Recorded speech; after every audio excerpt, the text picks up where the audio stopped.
Voltamos para falar de direito civil, depois de algum tempo aí desligados, conectados aqui, e aí, por alguns pedidos, eu retorno agora para falar do direito das coisas, dos direitos reais. Só que, gente, eu vou falar de uma forma bem abrangente, não aprofundando muito na doutrina, mas para dar um norte de onde vai, assim, onde para a gente se situar no direito das coisas, tá? Então, vou tentar ser até breve aqui. Olha, veja bem, os direitos reais, para a gente entender que é direitos reais, direito das coisas, primeiro nos fala qual que é a terminologia certa. Eu uso direitos reais, eu uso direito das coisas, eu não sei mais, eu fico na dúvida, e aí a detenção é posse, não é posse, e vira aquela bagunça. Primeiro a gente tem que fazer o de sempre, voltar lá nas nossas raízes históricas e ver de onde que surgiu isso para a gente conseguir centrar e conseguir caminhar na disciplina, né? Olha, gente, umas considerações prévias. O que nós temos para falar aí de introdutório, de nota introdutória aí sobre o direito das coisas? Olha, como já dizia Aristóteles, o mais sábio foi aquele que esticou o braço, apanhou uma laranja e denominou como meu. Isso é meu. Ou aquele primeiro homem que fez um cerco ali em volta de algum pedaço de terra e disse, isso é meu. E aí, logo então, tudo começou a ter uma certa relevância no mundo jurídico. Kellen, existe uma relevância disso, de falar que isso é meu, isso é assim? Sim. E nós vamos ver isso, né, até nas características aqui, quando a gente começar a diferenciar a questão dos direitos das obrigações com aqui os direitos reais. Olha, quando a gente denomina que algo é da gente, a gente está fazendo isso em detrimento de muitas pessoas. Na verdade, de todas as pessoas. Exemplo, quando a gente adquire um terreno ali, um lote, uma casa, o que a gente precisa fazer? Registrar no cartório, não é? É. Porque quando a gente adquire, quando a gente toma posse ou é proprietário daquilo, e a gente vai ver a diferenciação depois, a gente faz isso contra toda a sociedade, contra todos. Por isso que o efeito é erga omnes. Por isso que é diferente do direito obrigacional, em que existe partes ali, ó, credores e devedores, você contra alguém. E aqui não, é você contra erga omnes, ou seja, um efeito ali para todos. Ótimo! Então, essas são as notas introdutórias. A relevância de você, a relevância da posse, da propriedade para o mundo jurídico. Começa a viver em sociedade, né? A partir do nascimento, que a gente já nasce em sociedade, nós começamos a exercer certo domínio sobre as coisas. Bom, eu já preciso ali desde meu berço, que é meu, ninguém pode chegar e pegar, né? Da minha casa, que é minha.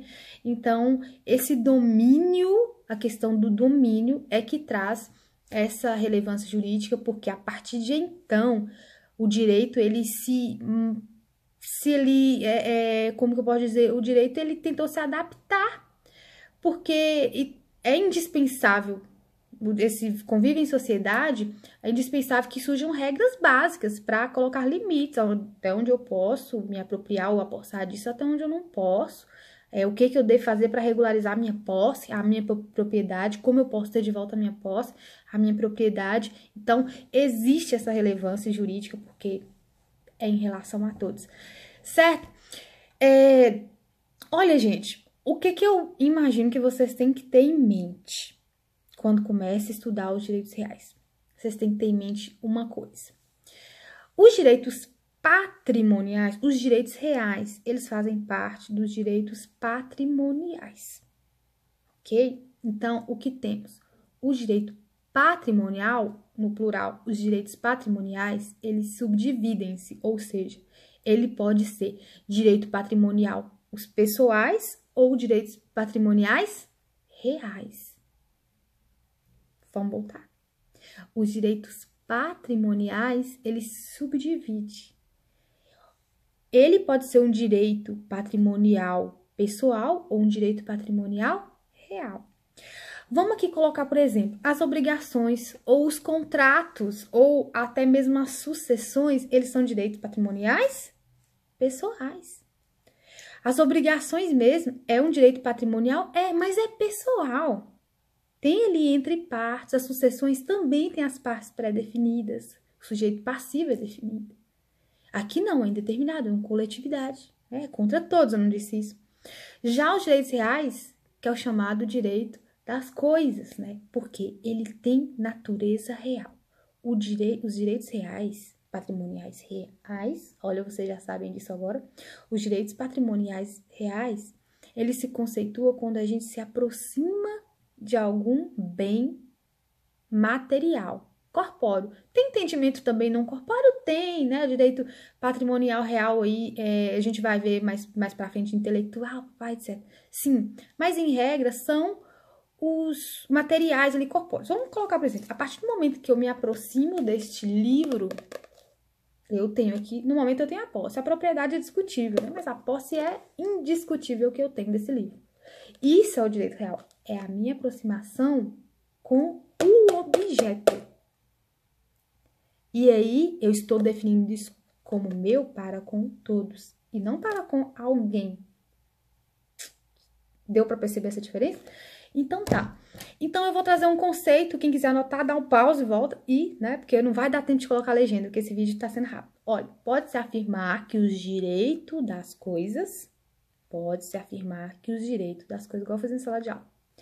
É o ramo do direito civil que tem como conteúdo relações jurídicas estabelecidas entre pessoas e coisas determinadas ou determináveis, não humano, ou seja, corpóreo.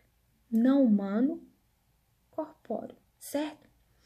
Então, nós já falamos da relevância jurídica, do conceito e dessa relação de domínio. Quando a gente passa a conviver em sociedade aí, a gente começa a ter o domínio sobre uma determinada coisa, ou uma coisa que pode ser determinada.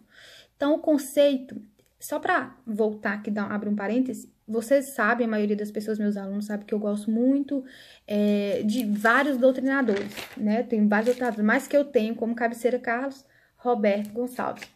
E nesse momento eu não estou utilizando, eu estou utilizando o Paulo Nader, que eu achei assim, melhor neste momento. O Nader tem sido melhor para estudar, certo?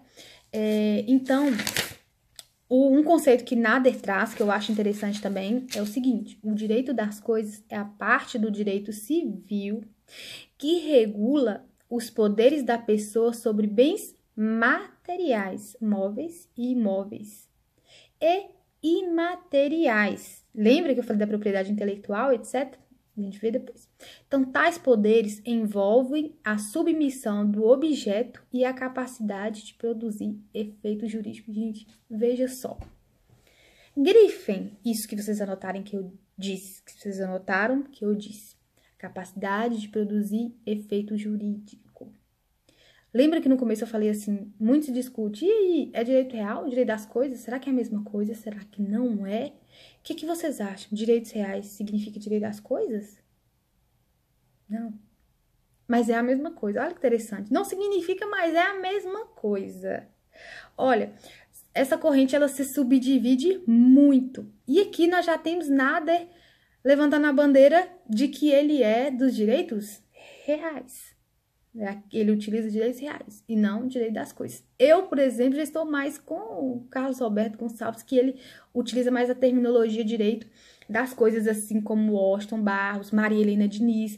Agora, em contrapartida, o Rosenbaldi, o Caio Mário, o Venosa utiliza mais a terminologia de direitos reais. E eu já vejo aqui que Nader. Por quê? Tem uma diferença? Existe uma diferença muito simples.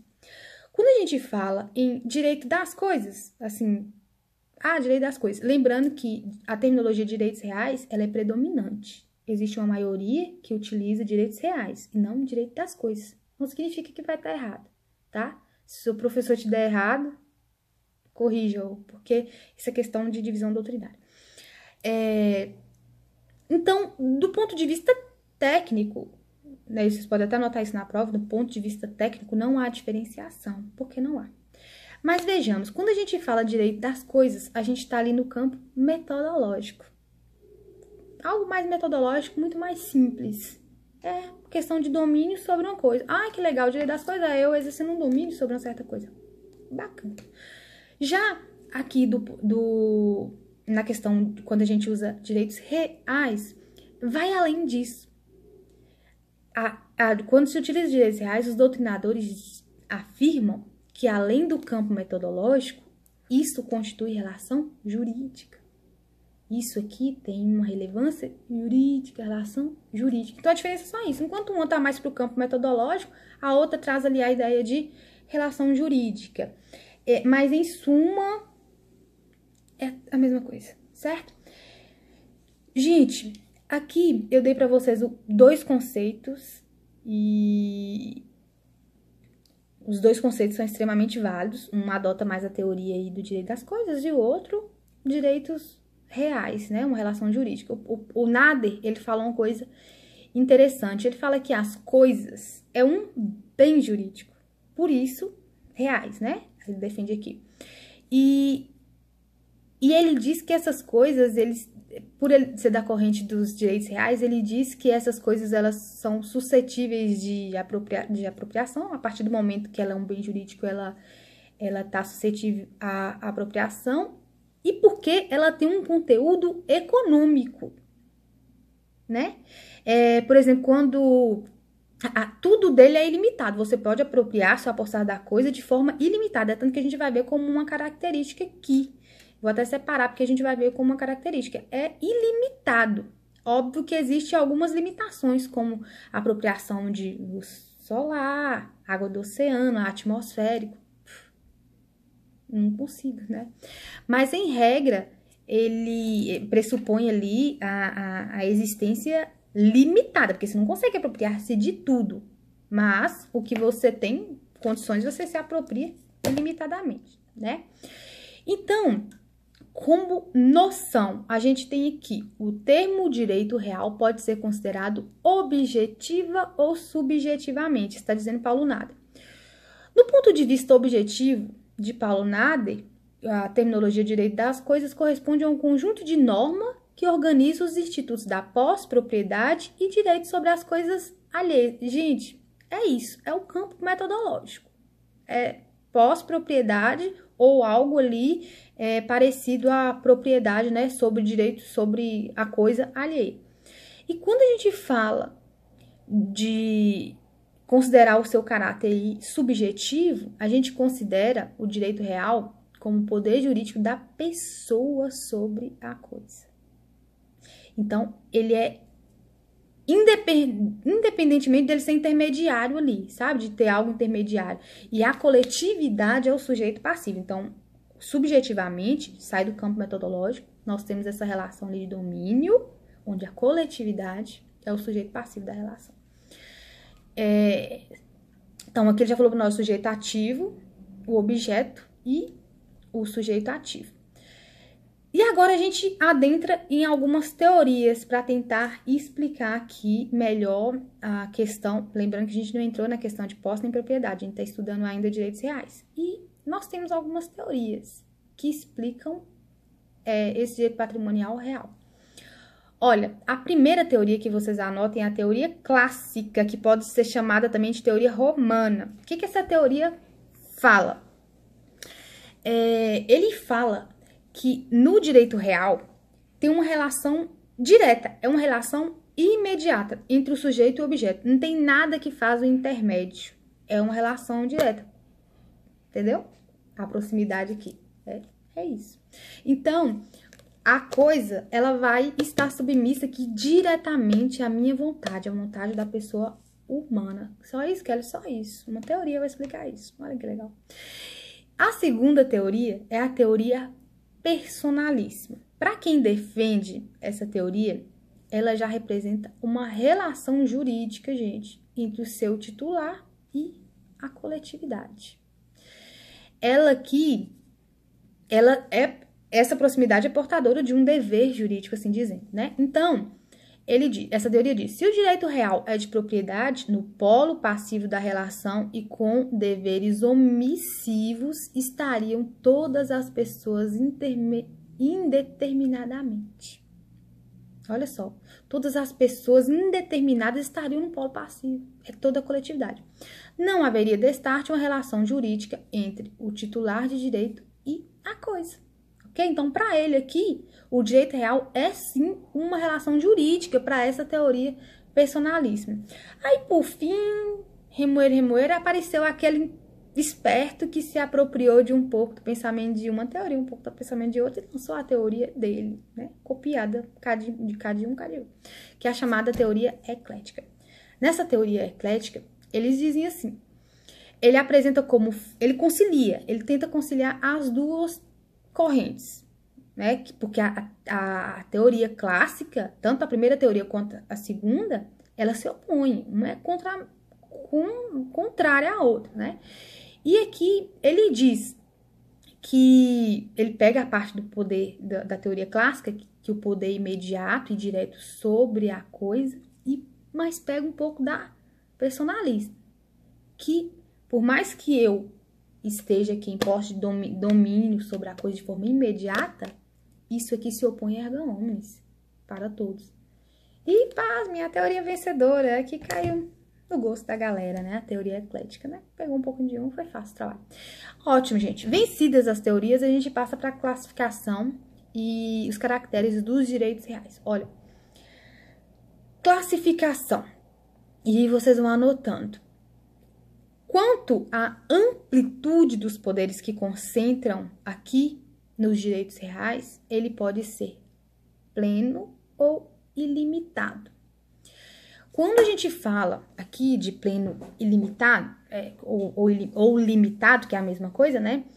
Ele diz que a propriedade, esse direito, ele confere ao titular o poder de usar, gozar e dispor da coisa.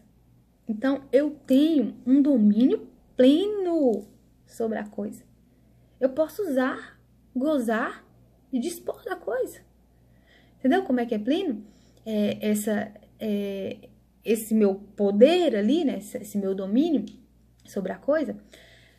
E diz que, afora este, os direitos reais são limitados, pois não outorgam aos seus respectivos titulares a extensa gama de poderes que se irradiam do direito de propriedade.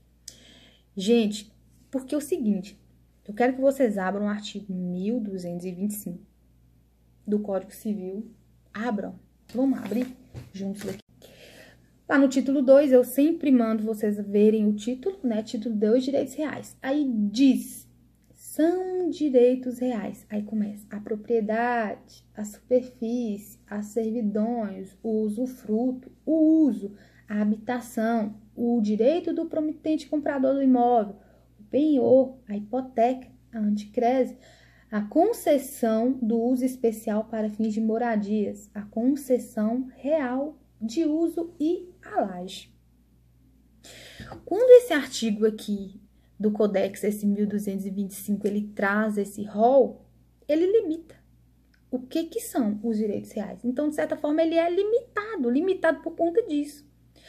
Porque ele vem, superfície, servidão, usufruto, habitação, tal. Ele traz um rol ali taxativo limitando o que é o direito real, né? Por mais que você tenha ali o domínio pleno de usar, gozar, dispor, usufruir, mas é limitado. Só pode isso aqui, ó, tá aqui no 1225 do Código Civil. E eles falam dessa plenitude porque, para eles, a propriedade ela é perpétua. Ela passa de pai para filho, né? Ela não se extingue nunca. Para ele, o direito real não extingue, não acaba. Porque ali vai passando para os seus sucessores, né? Então, considerando essa titularidade do objeto, o direito pode recair sobre a coisa própria ou alheia, né? Isso é óbvio. E aí nós vamos para o segundo. Sobre o ângulo da autonomia, o direito real pode ser principal ou acessório. Sempre tem algo principal e acessório em alguma coisa. Por que é principal, gente? Porque ele existe por si. Ele não precisa de nada para existir, né? Ele existe por si, como é o caso do direito da propriedade, do usufruto. Já o acessório, ele se atrela ali nessa relação obrigacional. Então, os direitos acessórios, eles são direitos reais, mas de garantia. Por exemplo, o penhor, a hipoteca, a anticrese, ele precisa do direito principal para ele existir. Eu vou penhorar. Então, para eu penhorar, eu preciso ter ali um direito principal para eu poder exercer esse meu direito aí acessório, né? E aí, andando, a gente tem uma outra classificação, apresenta implicações práticas, é a que distingue os direitos reais em imobiliários e imobiliários. Isso aqui é muito simples. Tem lá no artigo 1226 e 1227, depois do senhor Isoli. Então, é sobre a forma de aquisição. Uns podem ser imobiliários, outros podem ser imobiliários, né? Caracteres. Agora nós vamos começar mais a aprofundar. Vocês vão ver que com o tempo as coisas vão ficando mais aqui difíceis, né? Então, tipicidade. Olha, para que um direito, a gente volta no 1225 aqui agora. Então, para que um direito ele se qualifique como real, ele tem que estar presente aqui nesse elenco legal aqui dos direitos reais, né? É uma conditio sine qua non, gente. Se ele não está aqui, anotem. Tipicidade, lembra do direito penal. Se ele não tem tipo, não está aqui, ele não é um direito real, tá? Então, grave isso. Por que isso, Kelly? Isso aqui é uma forma de vedar criação aí à torta e à direita de particulares de algo, né, de acordo com a autonomia da vontade deles, e de acordo com esse capitalismo do jeito que tá. Eu vou criar hoje um tipo aqui de direito real para eu poder usar, gozar, usufruir de forma plena. Ele não pode criar. Por isso tem aqui essa tipicidade, né, trazida aqui pelo 1225. Segundo, que eu sempre falo, a oponibilidade erga omnes. Gente, ele apresenta esse caráter absoluto. Quando a gente tem um direito real sobre uma coisa que, ó, isso é contra todas as pessoas. Eu estou delimitando uma coisa, porque, gente, a natureza é tão abundante, todo mundo tem direito. Aí vem um comunismo muito bonito, que fala até de todo mundo, papapá. Por isso que é erga omnes. Porque eu estou delimitando uma coisa que todo mundo poderia ter direito, mas eu, cheguei primeiro, ou, sei lá, comprei, adquiri, certo? O terceiro caractere aqui é o direito de sequela. Significa que o direito real acompanha a coisa, ele adere à coisa, o direito real. Se a coisa vai, o direito real, ele vai atrás. Vocês entenderam? Isso aqui é o seguinte, é independente de onde que eu tô. Vamos supor, olha, eu tô lá pros Estados Unidos. Meu Deus, eu tenho que carregar minha casa que tá lá em São João da Ponte comigo? Não consigo. Não, Kelly, porque você tem direito de sequela. É independente, minha amiga, de onde você esteja. O direito real acompanha a coisa, entendeu? Então, a sequela é o poder, para quem quer escrever, a sequela é o poder de que se acha investido o titular do direito real de o fazer prevalecer em todos os lugares. Seu direito é contra todos. Ótimo.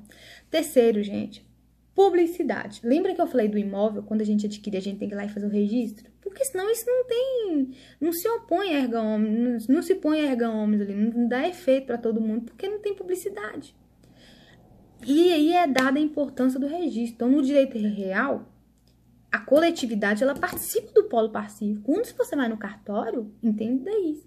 Quando você vai registrar um imóvel, você tá indo lá, chamando a sociedade para participar. Você chama todo mundo para entrar no polo passivo, porque os direitos reais é erga omnes. Olha que bonito, né?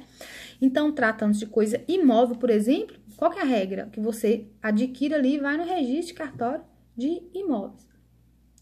Preferência muito simples, consiste na prioridade que desfruta o titular. É óbvio, se eu titular, né, eu tenho essa prioridade em relação aos credores.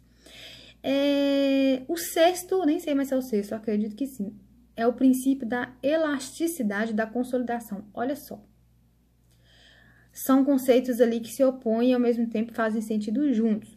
Quando a gente fala no princípio da elasticidade, vamos falar dele primeiro, a gente fala da possibilidade que temos de se desmembrar os poderes ali contidos no direito da propriedade. Se eu quiser só usar, eu vou só usar. Se eu quiser só gozar, eu vou só gozar. Se eu quiser dispor, eu vou só dispor. Não significa que eu tenho que usar, gozar e dispor tudo junto, entendeu? Eu posso desmembrar os poderes, tá? Já a consolidação, ao contrário, é a possibilidade que a gente tem de reunificar os poderes. Então, eles atuam como forças opostas ali, centrífuga e centrípeta, certo? segundo Nader.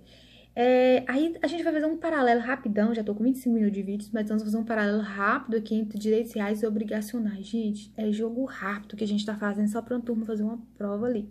Olha, o simples uso da coisa, ele não é suficiente para classificá-la aqui como um direito real, segundo Paulo Nader, né? O direito de uso de linha telefônica, isso é para vocês, eu só uma deixa para vocês anotarem. Ah, Kelly, só porque eu uso a coisa significa que é um direito real? Gente, não. Posso classificar como direito? Não, né? Vamos, pra gente entrar nesse mundo de diferenciação dos direitos obrigacionais e direitos reais. Quando eu utilizo uma linha telefônica, eu não falo de um direito real, eu falo de direito obrigacional. Porque o direito real, ele não tem quem faz intermédio. É uma relação direta entre eu e um objeto. Não tem nada a ver pessoa com pessoa. É eu e um objeto, lembra disso. Já no direito obrigacional, que tem junto, são pessoas, uma relação de obrigação uma com a outra. Então, quando eu utilizo uma linha telefônica, aqui não configura uma obrigação real, mas uma obrigação de direito real, mas um direito obrigacional. Não há imediatidade, como é que é a palavra? Imediatidade, tá certo? Não há imediatidade aqui entre o poder do usuário e a coisa, porque entre nós dois tem ali uma linha telefônica. Ah, bom, tem alguém que exerce ali é o usuário que exerce o direito. Então, tem uma empresa, né, a linha telefônica, uma empresa de linha telefônica, por isso que já não é mais direito real. Eu utilizar a linha telefônica tem uma empresa, então não é um contato direto, então é direito obrigacional, não direito real, tá? E aí eu pontei algumas coisas. Primeiro, ambos, tanto o direito patrimonial real quanto o direito patrimonial pessoal, e aqui a gente tá dando o exemplo do obrigações, lembra que eu fiz a diferenciação, né, do direito de propriedade? Então, os dois, eles constituem direitos subjetivos patrimoniais. Então, o objeto da relação jurídica é de natureza econômica, por isso que é subjetivo, é suscetível ali de uma quantificação monetária. Segundo, as relações jurídicas reúnem elementos, sim, sujeito ativo, sujeito passivo e objeto. Só que aqui o nosso sujeito passivo não é uma pessoa determinada, é contra, nem preciso mais falar, né? Todos, tá? Então, o terceiro é que os direitos reais são absolutos, gente, são absolutos, uma vez que eles colocam ali contra todos, então ele é absoluto, não tem limitação para com a pessoa, né? Já os obrigacionais são relativos, pois ele se exige ali só para quem figura como a parte contrária. Então, é relativo só àquela pessoa e não é absoluto para com todos. E que mais? Os pontos principais, os direitos reais se extinguem com o perecimento da coisa. Isso é importantíssimo. Quando é que extingue? A gente fala, o direito real nunca se extingue, porque passa de pai para não, mentira. Quando a coisa perece, acabou também, extinguiu. Já os obrigacionais, eles permanecem, ainda que o objeto deixe de existir. Lembra das nossas aulas de direito de obrigação? Se perdeu o café, se perdeu não sei o quê. O direito obrigacional, ele ainda existe, independente ali de perecer a coisa. Ok, galera, então eu vou finalizar esse, porque não vai caber, já tem 29 de vídeo. Deixa eu ver se tem mais alguma coisa. Não, eu tenho mais coisas. No próximo vídeo eu vou vir falar aqui das diferenças das teorias. Eu vou falar de Savigny, de Airy, né? Então, aqui na questão da posse. Ok? Acho que o mais importante desse primeiro vídeo é esse. Eu vou terminar para